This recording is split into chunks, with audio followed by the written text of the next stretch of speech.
Bem-vindos ao episódio 3 dessa série que nós estamos discutindo o comportamento, essa brincadeira do mímico Tom DeMine, lá do SeaWorld, da Flórida, nos Estados Unidos, onde ele faz essa brincadeira que vocês estão vendo aí, de dar um selinho na pessoa.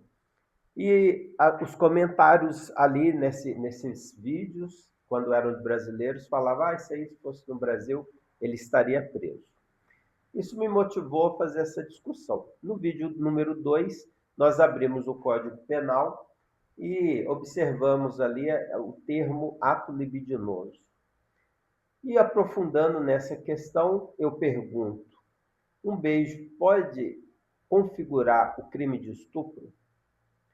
Se você responder de uma maneira seca, sim, ou responder de uma maneira seca, não, você precisa acompanhar esse vídeo, essa discussão que nós vamos ter agora, com base na doutrina, porque a resposta ela é mais complexa do que parece. A questão é que existem beijos e beijos. Um beijo roubado, um selinho, um beijo social. Quer dizer, existe uma gradação de beijos, né? Nós juristas tivemos que parar para estudar essa discussão. Ela não é de agora, ela data de décadas. E conforme vocês podem ver nessa simplificação que eu fiz aqui nesse quadro, existem várias classificações. Essa é uma classificação simplificada, básica, não é?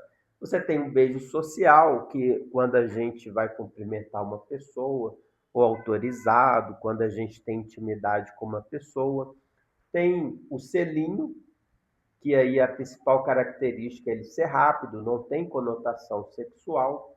Tem o beijo roubado, que aí já começa a entrar no meio de campo perigoso, porque você tem um beijo sem autorização, que é rápido, pode ser ou não intenso, pode ter ou não essa conotação de cunho sexual, né, desse intuito libidinoso, e aí você já começa a entrar no contexto laranja, e no contexto vermelho a gente tem o beijo lascivo, que aí se caracteriza pela introdução da língua, já é mais prolongado, já tem uma questão de força, já tem uma questão de intensidade do ato, e você tem efetivamente um beijo mais violento, que aí evidentemente vai configurar estupro, que seria aquele desenho daqueles beijos de Hollywood, né? Que a pessoa agarra o outro à força e é prolongado, com violência, com ameaça, e aí você tem aquele beijo cinematográfico nesse sentido de intensidade, mas sem autorização. Então, nós temos uma gradação de beijos. Isso é a primeira situação que nós devemos aqui estabelecer. O chamado príncipe dos penalistas, Nelson Hungria, escreveu comentários ao Código Penal numa outra época, onde existia inclusive a distinção entre estupro e atentado violento ao pudor. E ele fez uma distinção que a gente já está construindo aqui. Dizia ele que há de distinguir entre beijo e beijo. O beijo casto não está em jogo. E mesmo o beijo furtivo, brevíssimo, roçando de leve a face, não realiza a grosseiria do ato libidinoso, podendo, entretanto, ser punido pela injúria real. Já ninguém duvida que um desses beijos à moda dos filmes de cinema, com intensa carga, é autêntico atentado violento ao pudor, hoje o estupro. Então, a distinção de Hungria, ele não pergunta simplesmente se houve ou não houve beijo. A distinção é mais sofisticada e mais aprofundada. Ele pergunta qual o tipo de beijo foi aplicado.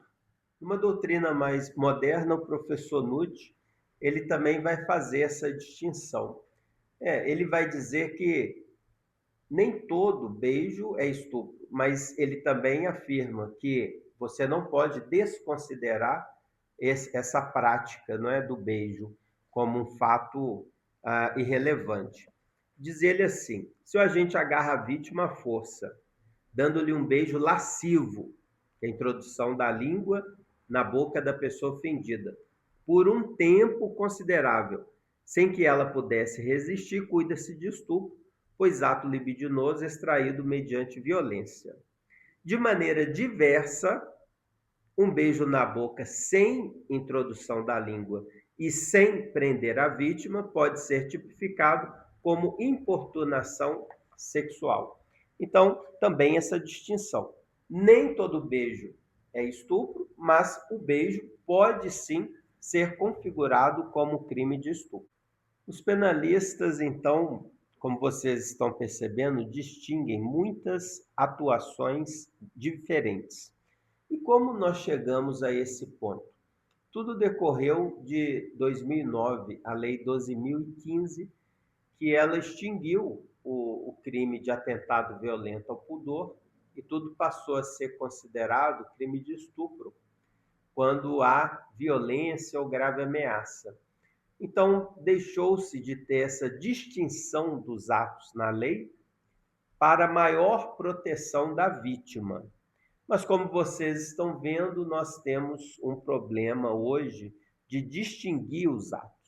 Nós temos uma corrente crítica dos penalistas, eu chamo a atenção do professor Bittencourt, César Bittencourt, onde ele critica exatamente a extensão, né, desse artigo 213 ou do artigo 217A, o estupro simples ou estupro de vulnerável, que abarca inúmeras situações, não existe ali uma limitação, né? Desde um beijo pode ser considerado um estupro, até uma relação sexual não consentida, violenta.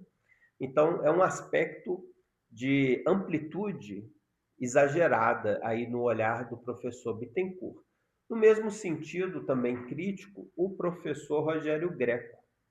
Ele, no seu livro, ele começa apontando que o beijo lascivo, a definição do que seria esse beijo lascivo, a gente viu aqui pelo Nelson Gria e pelo Nutt, a introdução da língua, né, na boca da pessoa, mas de fato não existe uma definição do que seria esse beijo lascivo.